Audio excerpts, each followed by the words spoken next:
Sir, when was the last time you ate? I don't remember. I'll be back tomorrow, 6:30. I'll bring you something hot. You don't have to. I know. She only had $12 left. Her grandmother's heart medication was expired. The refrigerator was almost empty.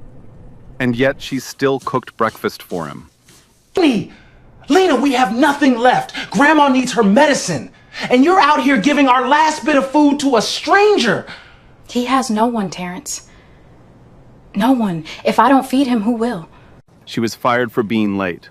Neighbors called her a traitor. Even her own family begged her to stop. She didn't stop. 5 months, every morning. Then one morning, a helicopter landed in her neighborhood, and the person it came to find turned out to be her. But before the helicopter, before the cameras, before any of that, there was just the alarm clock. 4:45 a.m. every single day. Lena's phone buzzed on the nightstand, cracked screen taped in the corner. She reached for it with her eyes still closed. Same alarm, same darkness, same tired body dragging itself out of bed. Her bedroom was small, floral wallpaper peeling at the edges. A culinary school brochure taped to the closet door, Johnson & Wales circled in red marker. Next to it, a sticky note in her handwriting, $22,000, keep going. And below that, an older note, the ink slightly faded. They said no twice, try again. She got dressed in the dark, quiet, careful. Doris, her grandmother, was still sleeping down the hall. Lena could hear the faint hum of the oxygen machine by her bed. She slipped on her mother's gold bracelet, thin, delicate. She touched it for a second, like a prayer. She never left the house without it. Her mother died when Lena was 9, car accident. 3 jobs. 11 p.m. on a highway the city stopped lighting years ago. A tire blew. The guardrail hadn't been replaced in over a decade. Lena didn't talk about it much, but every morning she touched that bracelet. Every single morning. The kitchen was small, old linoleum floor curling at the corners. A gas stove with 4 burners. One of them hadn't worked in 2 years. She turned on the 3 that did and started cooking. Grits, scrambled eggs, a few sausage links, butter crackling in the pan. She hummed while she cooked, low, soft, his eyes on the sparrow. The kitchen filled with the smell of butter and coffee, and something that felt, for just a moment, like everything was okay.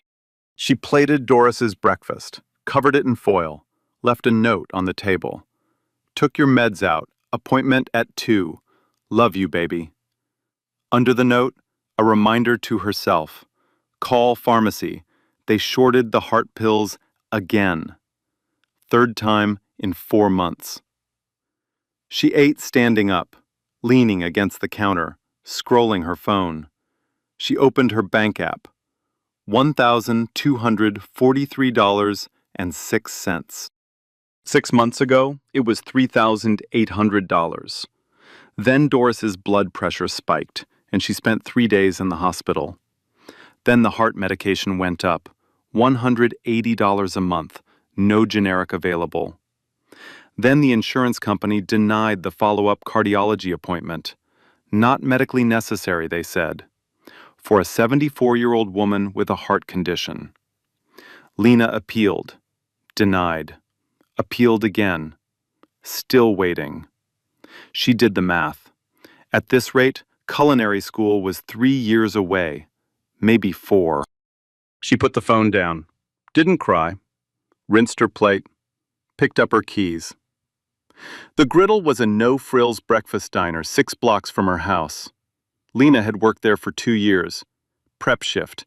First one in, last one noticed. Earl Davis, the owner, was a decent enough man.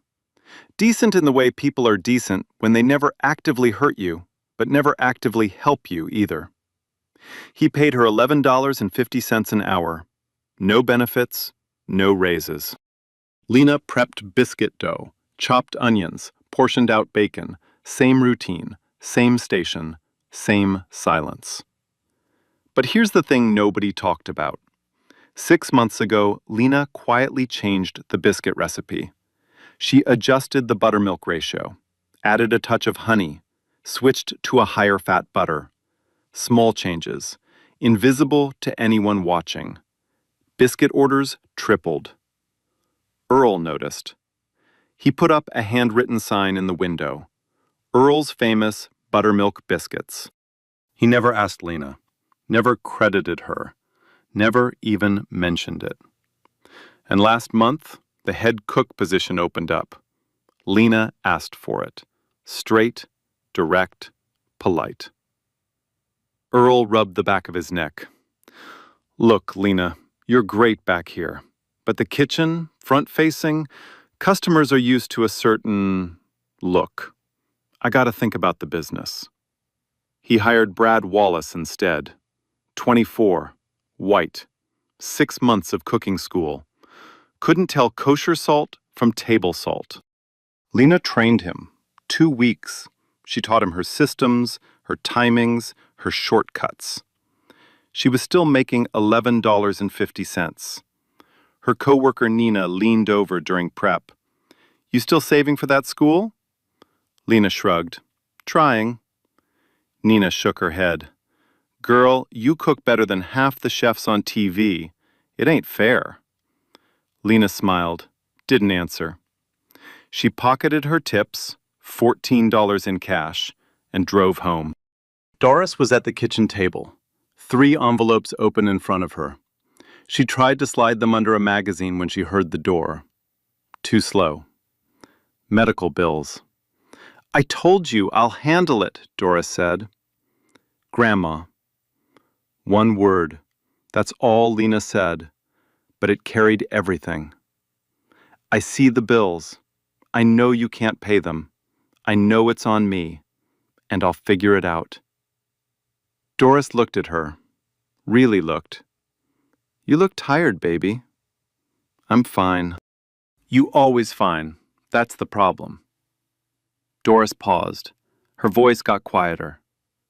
Your mama was fine, too, right up until she wasn't. The room went still. The house was falling apart. A leak in the hallway ceiling, bucket underneath, half full. The living room window, sealed with plastic sheeting and duct tape. A crocheted blanket on the couch, made by Doris years ago, threadbare now, but still there. This house was loved. But love doesn't fix a roof. That evening, Lena sat on the porch, looked across the street. And that's when she saw him.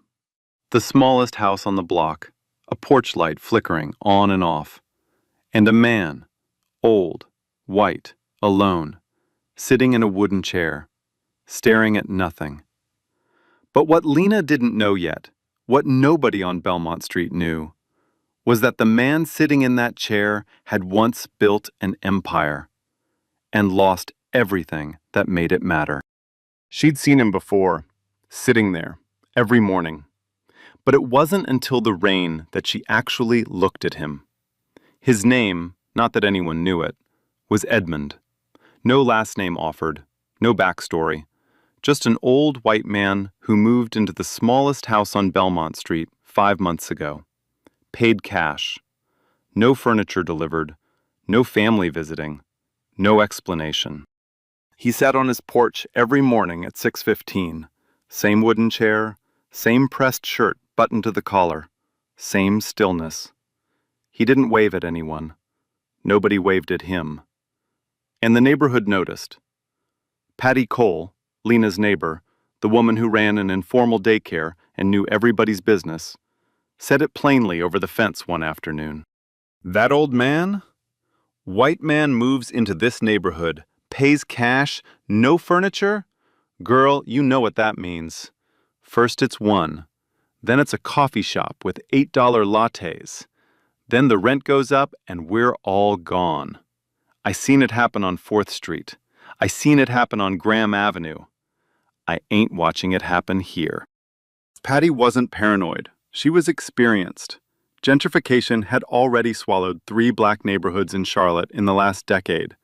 Belmont Street was cheap because nobody invested in it. And a white stranger paying cash for a rental was a signal, whether he meant it to be or not. Terrence took it further. He pulled Lena aside one evening. "Why's he even living over here? Ain't no old white man just ends up on Belmont Street." He lowered his voice. "And I don't need to see you carrying plates over there like it's 1955, Lena." He didn't finish the thought. He didn't have to. The image of a black woman serving a white man carried a weight that neither of them could pretend away. Lena didn't argue, but she watched Edmund from her porch. She noticed things other people didn't. His hands shook when he lifted his coffee mug. His clothes were clean but hung loose, like a man who had been bigger once. He sat outside even when it was cold, even when it rained.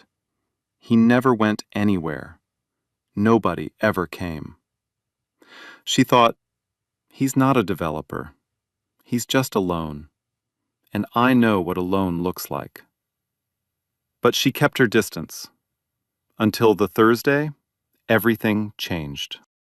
Late October, Charlotte got hit with a cold, heavy rainstorm, the kind that flooded gutters and turned the sky black by 3 in the afternoon, wind bending the trees sideways, streets emptying fast. Lena came home from her rideshare shift around 6, soaked, exhausted. Bad shift. A passenger took one look at her face, checked the app twice, then canceled the ride and walked away. She sat in the car for 30 seconds before swiping to the next request. She pulled up to her house, turned off the engine, and glanced across the street. Edmund was still on the porch, not in his chair, on the steps, leaning against the railing, shirt soaked through, head hanging, not moving. Her stomach dropped. Oh God, is he dead? She ran, across the street, through the rain, up his steps. "Sir? Sir, are you okay?" He wasn't dead, but barely conscious. Eyes glassy, lips dry and cracked. His skin was gray. He looked up at her, slowly, like it cost him everything, and said, very quietly, "I forgot to eat today." A pause. "Yesterday too, I think." She touched his forehead, cold, not feverish, just cold and weak and empty. She looked through the front window. The house was dark inside. "Do you have anyone I can call?" He shook his head, slow, final. Nobody. She had every reason to walk away. A black woman, alone, entering a white stranger's house at night in the rain. Terrence's voice in her head, Patty's warnings, a lifetime of lessons that said, protect yourself first because nobody else will. She grabbed his arm and helped him up. He was tall, but light, frighteningly light, like something had been eating him from the inside for a long time. She walked him through the front door. Inside, the house was almost empty. A folding table, 2 chairs, a small TV, unplugged. The kitchen was worse. 1 can of soup on the counter, a loaf of bread stale and hard, a single mug in the dish rack. And above the kitchen table, one thing that didn't belong, a small oil painting of a lavender field. Beautiful, delicate, sitting in an expensive gilded frame that probably cost more than the rent on this entire house. Lena noticed it, but she didn't ask, not now. She sat Edmund at the table, heated the soup, found a clean glass, filled it with water, watched him eat, slowly, hands trembling around the spoon. When he finished, he looked at her. "Thank you." His voice was formal, careful, like a man used to saying those words to people who worked for him, not to strangers who actually meant it. "When's the last time somebody cooked you a real meal?" she asked. He didn't answer, just looked at the empty bowl. Lena stood up. "I'll be back tomorrow morning, 6:30. Don't argue with me." He didn't argue. And she kept that promise, every single morning, for 5 months. But what happened during those 5 months would test her in ways she never imagined. What started as a leftover plate became something neither of them expected. But what Edmund didn't realize was, Lena wasn't just feeding him. She was cooking for him. There's a difference. And he, of all people, should have known that. But before the twist, before the helicopter, Lena was about to lose almost everything. Morning 1. Lena crossed the street at 6:20 a.m. Foil-covered plate, grits with cheddar and cracked pepper, scrambled eggs, 2 sausage links. Edmund opened the door before she knocked. He'd been watching from the window. "You didn't have to do this." "I know." She left. No small talk, no questions. Just a plate and a promise kept. Morning 4. Edmund was sitting on the porch waiting. Different shirt, ironed, buttoned to the collar. He was expecting her. He took the first bite and paused. "The grits yesterday. You used sharp cheddar, not mild." Lena blinked. "Yeah, how'd you know?" "I can taste the difference." She looked at him. Most people can't tell the difference between sharp and mild cheddar in a bowl of grits. But this man identified it from memory, from yesterday's plate. She filed it away, didn't push. Morning 9. Sweet potato biscuits. Doris's recipe. The one she swore was handed down from her own grandmother. Edmund took one bite, closed his eyes, didn't speak for a long time. When he opened them, they were wet. My wife would have loved these. Lena didn't push. She just sat with him on the porch for 5 minutes. Quiet, no pressure. Then she left. Morning 15. They started talking. Not much. Small pieces. He asked about her job. She told him about Earl, about the biscuit recipe he stole, about Brad Wallace getting the promotion over her. Edmund's face darkened. "The man who stole your recipe got promoted over you?" Lena shrugged. "You know how it goes, Mr. Edmund." He held her gaze. "No, actually, I don't. Tell me." For the first time, she told someone the whole thing. And for the first time, someone got angry on her behalf. Not polite anger, real anger. The kind that tightens the jaw and quiets the voice. "That's wrong," he said, simply, like a verdict. She didn't know what to say. Nobody had ever called it that out loud. The visits got longer. Lena started arriving earlier, staying later.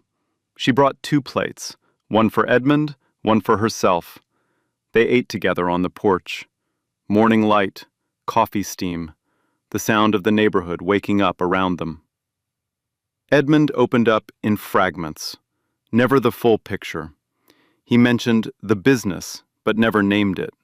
He mentioned Ruth, his wife, with a grief so heavy it bent his voice every time. "I built something," he said once. "It got away from me." He asked about her dreams. She showed him the Johnson & Wales brochure on her phone, told him about the 2 rejections, the interview where they asked about her fine dining background, but never asked her to cook a single dish. Edmund's eyes went hard. "They didn't ask you to cook? For a culinary program?" "It's fine." "It isn't fine, and don't say that again." He taught her how to fold an omelet properly. Wrist flick, not a spatula flip. She brought him Doris's peach cobbler one evening. He ate 3 servings.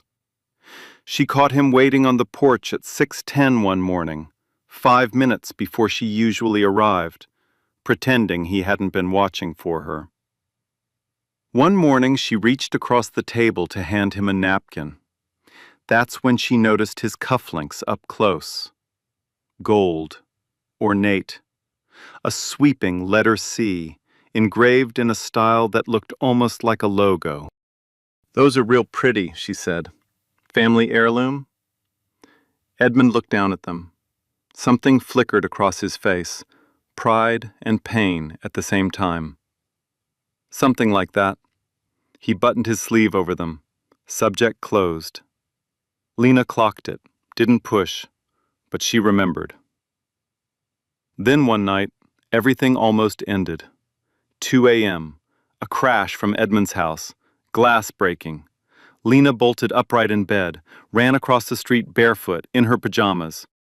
Front door was unlocked. Edmund was on the kitchen floor. Shattered water glass beside him. Face gray. Left hand limp. He was trying to speak, but the words came out wrong. Slurred. Broken. Stroke. Lena dropped to her knees, pulled out her phone, called 911. She held his head off the cold floor with one hand and pressed the phone to her ear with the other. "Stay with me, Mr. Edmund. Don't you close your eyes. I swear to God, if you die on this kitchen floor, I will never forgive you." Ambulance came. EMTs took over. At the hospital, the nurse asked, "Are you family?" "I'm his neighbor." "Then I'm sorry. You can't go in." Lena sat in the hallway, plastic chair, barefoot, still in pajamas. She didn't leave. She sat there all night. Morning came. Edmund woke up. First thing he saw, Lena asleep in that plastic chair, head tilted against the wall, feet bare on the cold hospital floor. He watched her for a moment before she stirred. She opened her eyes. He said quietly, "You stayed. Where else would I go?" Doctors said it was a minor stroke, a warning. He needed monitoring, medication, better nutrition. Lena added it to her list. One more person to take care of. She didn't complain. She never complained. But the hospital night cost her. She arrived at the griddle 3 hours late. Third time that month. Earl was standing by the register, arms crossed. "Lena, I like you, but I can't keep someone who just disappears." She tried to explain. The hospital, the emergency, the old man who almost died on his kitchen floor. Earl cut her off. "That's not my problem. I need someone I can count on." Fired. She walked out. Didn't slam the door, didn't cry. Sat in her car for 5 minutes staring at the steering wheel, then drove home. $11.50 an hour. It was barely enough. Now it was nothing. She checked her bank account. $840. Doris's heart medication? $180 this month. Electric bill overdue. Roof still leaking. That night, she sat on her porch doing math she couldn't make work. For the first time, she thought about not going to Edmund's tomorrow. 6:15 a.m. She was at his door. Grits, eggs, biscuits, made from the last of the flour. Edmund took one look at her face. "What happened?" "I got fired." Silence. "Because of me?" She shook her head. "Because of me. I chose to stay at that hospital. I'd choose it again." He looked at her for a long time. He didn't say anything. But his eyes, those deep-set blue eyes, were full of something she couldn't name yet. Something like a decision being made. She had nothing left. And that's when he tried to give her everything. But what she did next shocked him more than anything in his 79 years.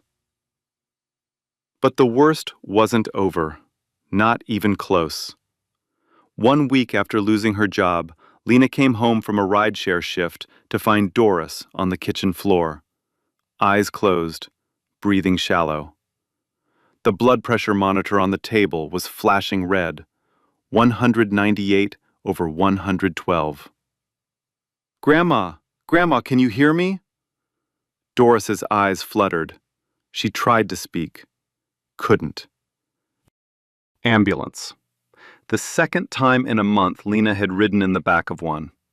She held Doris's hand the whole way, counted her breaths, whispered the same thing over and over. I'm here. I'm right here. Don't leave me. The ER waiting room. 6 hours. Lena watched patients who arrived after Doris get called in first. She went to the desk twice. My grandmother's been waiting 6 hours. She has a heart condition. Her blood pressure was almost 200. The nurse barely looked up. We're prioritizing by severity. Doris was clutching her chest in a plastic chair, finally seen. The doctor was direct. Her heart is under significant strain. She needs consistent monitoring. If she doesn't have reliable home care, we need to discuss assisted living options. Assisted living. Lena heard those 2 words like a knife. They meant, you can't take care of her. They meant, we're going to take your grandmother away because you're too broke to keep her safe. 2 days at Doris's bedside. 2 days she didn't cross the street. For the first time in 5 months, Edmund's porch was empty at 6:20 a.m. No plate, no knock, no Lena. He sat in his chair and stared at the street. He didn't eat. When Doris came home, Lena was running on fumes. She brought Edmund his plate the next morning, hands shaking, dark circles under her eyes, 10 pounds lighter than the month before. He could see it. All of it. The exhaustion, the fear, the wire holding her together getting thinner every day. He reached into his pocket, pulled out a folded check, slid it across the table. $5,000, made out to Lena Mitchell. In the memo line, for the biscuits. Lena stared at it. $5,000. That was 4 months of Doris's heart medication. That was the roof fixed. That was a semester closer to school. Her hand moved toward it. Instinct. Survival. She pushed it back. I can't take that. Why not? Because that's not why I did it. I'm not your help, Mr. Edmund. I'm not your cook. I'm your neighbor. And the day I take money for being decent is the day I stop being decent. Edmund looked at her. Something shifted in his face. Not surprise. Something deeper. Like he was seeing something he hadn't seen in a very long time. He put the check away, nodded slowly. You remind me of someone. He didn't say who. Later that week, Lena helped Edmund carry groceries inside. She'd been doing his shopping on Saturdays, adding it to her own list, paying with money she didn't have. As they unpacked bags in the kitchen, a small card fell from his shirt pocket onto the counter. Lena picked it up. Thick, cream-colored, embossed. It read, Callaway Provisions International. Edmund R. Callaway, Chairman Emeritus. The same ornate C as his cufflinks. She handed it back. You dropped this. Edmund took it quickly, almost nervously. Old card. Doesn't mean anything anymore. That night, Lena in bed, couldn't sleep. She picked up her phone, typed Callaway Provisions into the search bar. The page loaded. Her eyes went wide. A corporate photo. A man in a dark suit, 20 years younger but unmistakable. Same deep-set blue eyes, same jawline, same hands. She read the first line. Callaway Provisions International, founded in 1982 by Edmund R. Callaway, is a global leader in hospitality and food service with operations in 28 countries. She dropped the phone on the bed. Oh my God. The man she'd been feeding grits to with her last handful of flour. The man who sat on a sagging porch in a $600 rental. The man who forgot to eat. Worth $4.8 billion. And just like that, the old man on the porch wasn't just an old man anymore. But what Lena did next is what separates this story from every other story you've ever heard. She knew who he was now, but she didn't say a word. And then his son showed up. Next morning, Lena stood in her kitchen, hands shaking. She knew everything. The hotels, the restaurants, the Culinary Institute, the billions. She could confront him. She could demand answers. She could tell Terrence, prove she wasn't wasting food on a nobody. She wrapped the plate in foil, walked across the street, knocked on the door, sat on the porch. Let him talk about the marigolds he'd planted along the railing. Let him tell her these might be her best biscuits yet. She didn't say a word about Callaway Provisions. Her decision was simple. I didn't start this because of who he is. I'm not going to change because of it either. 3 days later, a black SUV pulled onto Belmont Street. Tinted windows, engine off. It parked right in front of Edmund's house. The door opened. A man stepped out. Late 40s, expensive suit, cold eyes. He walked to Edmund's front door and pounded on it. Lena was on her porch. She watched. Something was wrong. Edmund opened the door. The man pushed past him inside. Through the window, Lena heard raised voices. She couldn't make out the words, but the tone was clear. Accusation, anger, control. She crossed the street. Didn't think about it. Just went. She knocked. The door swung open. Inside, the man was standing over Edmund at the kitchen table, pointing a finger in his face. Edmund looked small, smaller than she'd ever seen him, shrunk into himself like a man who'd forgotten how to fight back. The man turned to Lena, looked her up and down, slow, deliberate. Who the hell are you? I'm his neighbor. His neighbor? A cruel half laugh. He turned to Edmund. This is what you've been doing, Dad? Hiding in this dump? Letting some random girl play nurse? He looked back at Lena. She's probably after your money. You know that, right? They always are. They. The word hung in the room like smoke. Edmund stood up. Slowly. His hands were trembling. Not from weakness this time. From rage. Get out of my house. Dad, get out.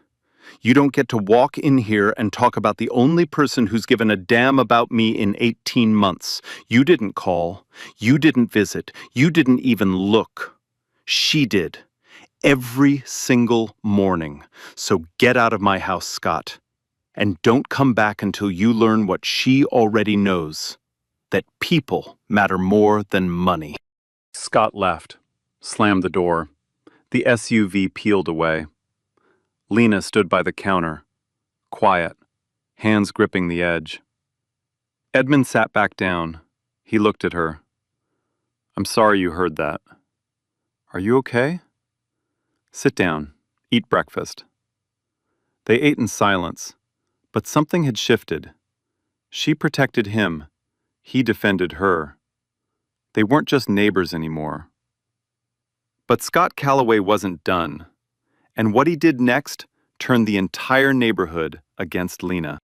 What Lena didn't know was that Scott Callaway made a phone call from that SUV, and what happened after that call would be the hardest thing she'd ever faced. Harder than losing her job, harder than the hospital, harder than the empty fridge. Because this time, the attack came from her own people. Scott didn't call the police. He did something worse. He called a real estate contact, someone involved in buying properties in gentrifying Charlotte neighborhoods, told them to look into Belmont Street. Within days, an unfamiliar car cruised the block. A man in a polo shirt stepped out, took photos of houses, measured lot sizes, wrote things down on a clipboard, then drove away. Patty Cole saw it from her window, and she connected the dots. Wrong, but understandably. It's that old man. I told y'all, first him, now the developers. He's a scout, and Lena's been helping him map the whole block. The rumor spread fast. Within a week, the entire neighborhood believed Lena was helping Edmund, a white outsider, sell their homes out from under them. People stopped speaking to her. The woman at the corner store wouldn't make eye contact. A neighbor crossed the street to avoid her. Someone left a note in Doris's mailbox. One word, block letters. Traitor. Doris found it. She threw it away before Lena got home. But Lena saw it in the trash. She pulled it out, read it, folded it, put it in her pocket. Didn't say a word. Terrence came by that night. He didn't yell. That was worse. He just stood on the porch and said, "I can't defend you anymore, Lena. Everybody on this block thinks you're helping that man take our homes. I don't believe it, but I can't fight the whole street." He left. Lena sat on the porch alone. No one waved, no one stopped. She was invisible in the place she'd lived her entire life. Lost her job, grandmother barely stable, savings gone, and now her own community, the only safety net she'd ever known, had cut her loose. 5 a.m. She was awake, hadn't slept. The plate was on the counter. Grits, eggs, biscuits, made from ingredients Doris bought because Lena had no money left. She stared at the plate. For the first time in 5 months, she didn't want to cross the street. Not because of Edmund, because of what it was costing her. Everything. It was costing her everything. She picked up the plate, put it down, picked it up again. She walked across the street, knocked. Edmund opened the door. He took one look at her face, the swollen eyes, the exhaustion, the weight of a woman carrying more than any person should, and said, "You don't have to keep doing this." "I know." She handed him the plate, sat on the porch. He asked the question quietly. "Why? After everything, why do you keep coming?" She didn't answer right away. She looked at the street, at the houses, at the neighbors who used to wave and didn't anymore. Then she said, "Because if I stop being kind just because it's hard, then what was it worth when it was easy?" Edmund was quiet for a long time. The morning light caught his cufflinks. The gold sea glinted.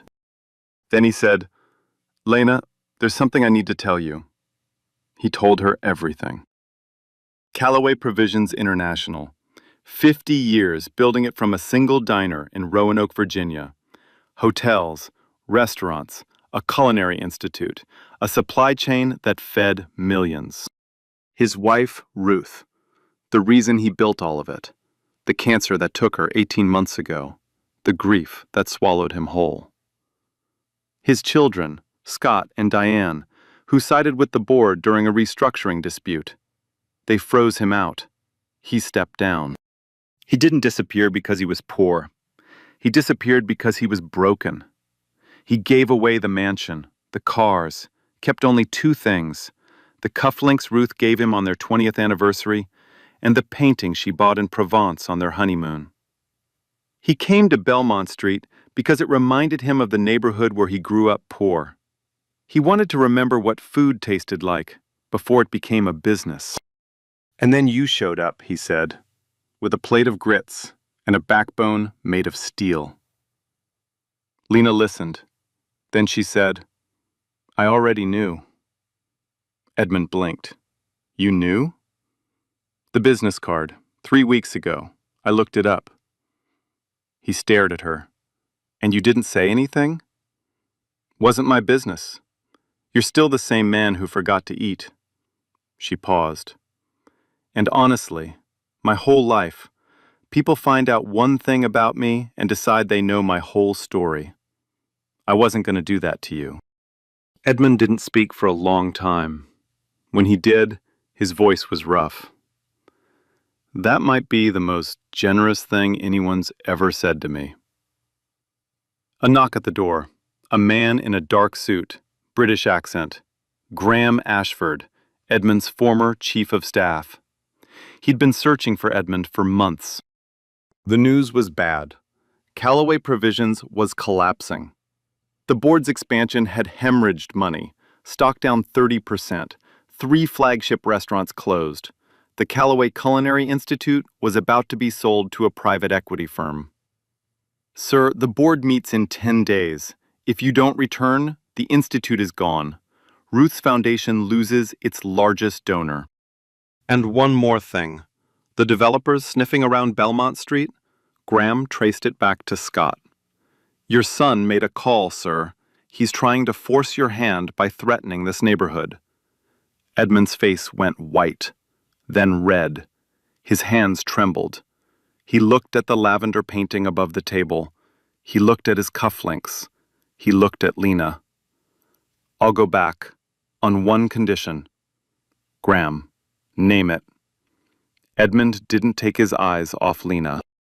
And what he said next was the reason a helicopter would land on Belmont Street 3 days later.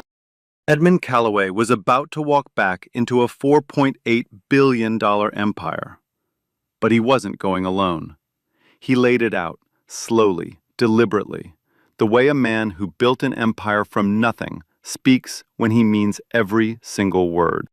First, full culinary scholarship at the Callaway Culinary Institute. Room and board. The best instructors in the country. Any school that interviews a cook without asking her to cook doesn't deserve you. When she graduates, a guaranteed placement at any Callaway restaurant, or seed capital to open her own. Lena started shaking her head. Edmund raised a hand. I'm not done. Second, a new initiative under the Callaway Foundation. The Ruth Callaway Community Kitchen, a culinary training center built right here in this neighborhood.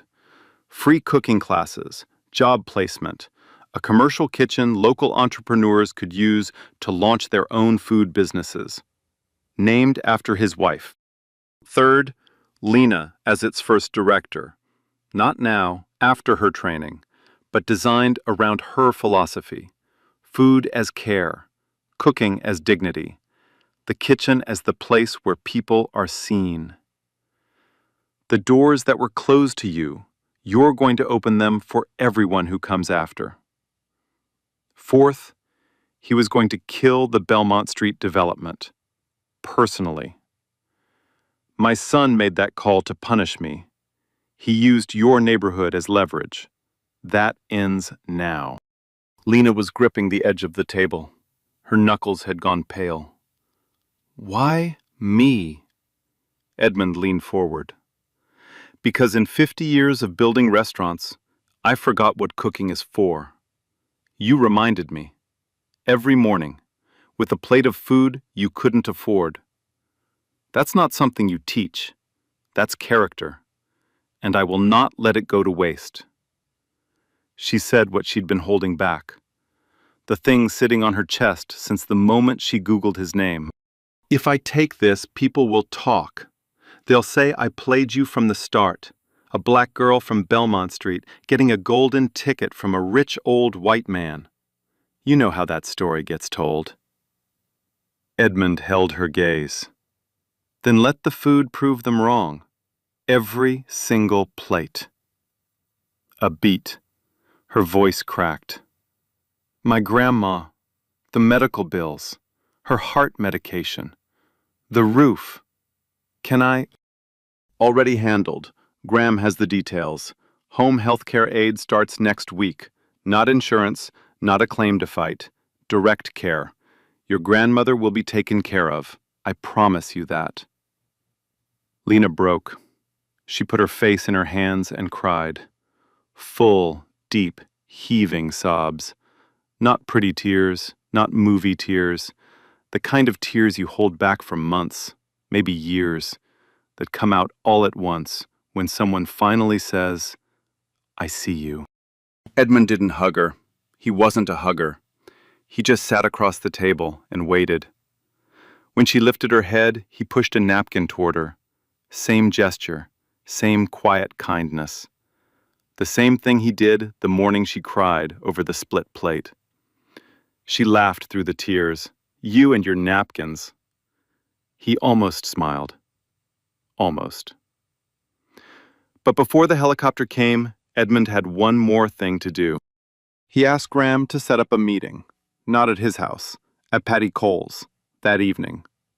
30 people showed up, arms crossed, suspicious, angry. Edmund stood in front of them. He told them who he was. He told them what Scott had done, the phone call, the developers, the manipulation. He told them no one was selling their homes. Not now, not ever. Not while he was breathing. Then he told them about Lena.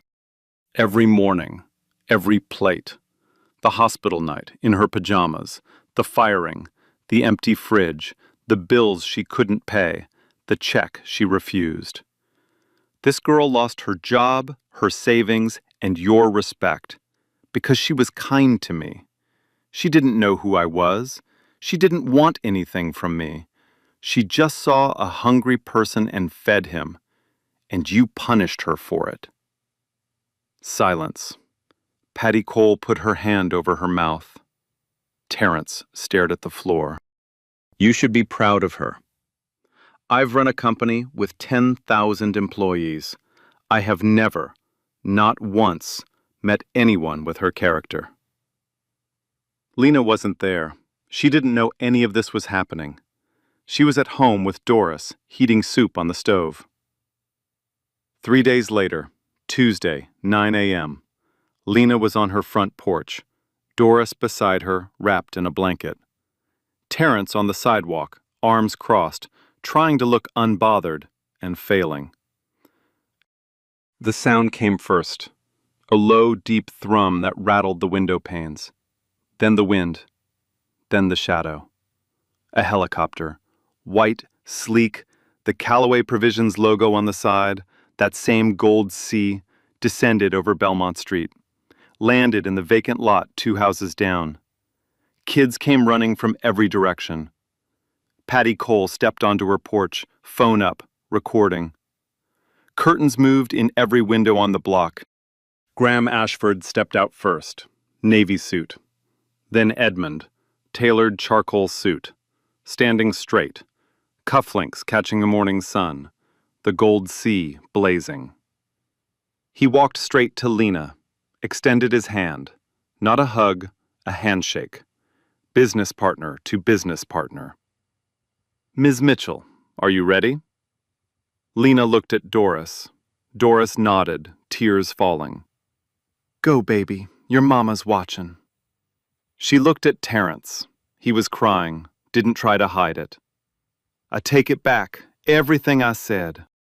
She looked at Patty. Patty lowered her phone, mouthed 2 words, I'm sorry. Lena took Edmund's hand, shook it. I'm ready. She walked toward the helicopter. Her nicest dress. Hadn't worn it since her mother's funeral. Mother's gold bracelet on her wrist. Hair natural, full, unapologetic. She paused at the door, turned around. The whole block was watching. The same neighbors who stopped speaking to her. The same street that called her a traitor. All of them. Right there. She lifted her hand. A simple wave. No speech, no performance. Just a girl from Belmont Street saying goodbye to the life she'd known. She stepped in. The door closed. The helicopter lifted off. Over the rooftops. over the church steeple, over the griddle diner, over the pharmacy that shorted Doris's heart pills, over the school that rejected her twice. Patty Cole whispered, "Lord have mercy." Doris clutched her blanket and said, to no one in particular, "I told her. I always told her. A plate of food is a prayer you can eat." The helicopter disappeared into the sky. But this wasn't the end. This was the beginning. And what happened next didn't just change Lena's life. It changed the entire neighborhood. Within 6 months, Belmont Street didn't just look different, it felt different. And it all started with a plate of breakfast. Lena walked into the Callaway Culinary Institute in New York, wearing a white chef's coat for the first time. She was the youngest student in her cohort, one of 3 black students in a class of 40. The gap wasn't talent, it was access. Other students talked about stages at Michelin-starred restaurants, summers in Tuscany, parents who were sommeliers, weekend brunches in the Hamptons. Lena's reference was a gas stove with 1 broken burner and a grandmother who measured ingredients with her palm. But she was the one the instructors watched. Her palate was instinctive. Her flavors came from a place they couldn't teach. Memory, survival, love handed down through generations of women who fed families with almost nothing and made it taste like everything. One afternoon, Chef Helen Stroud gave the class an assignment. Cook a dish that tells a story. Every student went elaborate. Truffle risotto, seared foie gras, deconstructed lemon tarts with edible flowers. Lena made sweet potato biscuits, Doris's recipe. She added one thing, a drizzle of sorghum syrup, the way her great-grandmother used to make them, before refined sugar was affordable. The room went silent when they tasted them. Chef Stroud set down her fork. "This is the best thing anyone has cooked in this kitchen in 5 years." She looked around the room. "And most of you don't even know what sorghum is. Think about that." Lena thought about Edmund, on the porch, eyes closed, tasting that first biscuit. She thought about the Johnson & Wales interviewers who never asked her to cook. She was exactly where she was supposed to be. Back in Charlotte, construction began on the Ruth Callaway Community Kitchen, a converted warehouse 3 blocks from Belmont Street. Industrial kitchen, teaching space, dining area. The Callaway Foundation funded the entire build, $2.5 million. Edmund oversaw the design personally. He insisted on a plaque by the entrance. "Good food is how we tell people they matter." Opening day, the neighborhood turned out. Families, kids, elderly residents who hadn't left their houses in months. Free cooking classes launched. Basic nutrition, knife skills, Southern comfort food, baking. A job placement program partnered with 12 restaurants across the Charlotte metro area. Within 3 months, the kitchen had served over 4,000 meals. 8 graduates placed in restaurant jobs. 2 launched small catering businesses using the commercial kitchen space. Carolyn Burke, a regional TV news anchor, ran a feature segment. She interviewed Lena by video from New York and Edmund in person at the kitchen. She asked him why he chose this neighborhood. He said, "Because someone here reminded me that the most important meal is the one you cook for someone else." The ripple effects spread further than anyone expected. Doris's health improved with the home health care aide, a woman from the neighborhood named Gloria Hampton. Gloria and Doris became friends. Saturdays, they both showed up at the community kitchen. Doris taught her recipes to young mothers, her sweet potato biscuits, her peach cobbler, her collard greens cooked low and slow. Recipes she'd carried in her memory for 50 years, finally written down, finally shared, finally credited to the woman who created them. Terrence enrolled in the kitchen's job training program, discovered he was good, really good, got an apprenticeship at a restaurant downtown, called Lena. "I owe you an apology, like a real one." She said, "You owe me a plate of food. We'll call it even." Patty Cole organized a monthly Belmont Street block dinner. Neighbors cooking for each other, rotating houses. Started small, grew to 50 people. The local paper ran a headline, "The Street That Feeds Itself." Edmund blocked the development. Personally. He bought the vacant lot where the helicopter had landed and donated it to the city. It became the park they'd promised the neighborhood in 2018, but never funded. He established the Doris Mitchell Scholarship Fund, 10 full scholarships per year for underserved aspiring chefs. No fine dining experience required. The application asked one thing: cook something that tells your story. Record it. Send it in. That's it. He kept his rental on Belmont Street, visited once a month, sat on the porch. The marigolds were still blooming. Year 1. The numbers told the story. 162 graduates, 83 placed in jobs, 14 launched their own food businesses, 22,000 meals served. The very first meal served on opening day, a plate of grits, scrambled eggs, and sweet potato biscuits, cooked by Lena Mitchell, served to Edmund Calloway. He sat at a folding table in the middle of the kitchen, surrounded by neighbors. He ate every bite. Still using sharp cheddar? Always. A year later, Lena came home. And what she did on her first morning back was exactly what you'd expect, and exactly what makes this story impossible to forget. She graduated top of her class. The Callaway Culinary Institute, first in her cohort. 3 Callaway restaurants offered her positions: New York, Chicago, Atlanta. She turned them all down. She was going home. To Charlotte. To Belmont Street. Edmund's seed capital, $250,000, was going into her own restaurant. A Southern comfort food spot, 5 blocks from her grandmother's house. She called it Doris's Table. The menu was different from any restaurant menu you've ever seen. Every recipe was credited, by name. Doris's sweet potato biscuits, Patty's peach cobbler, Gloria's collard greens. Each dish traced back to the woman who created it, the women whose hands had fed families for generations without anyone writing their names down. No more invisible hands.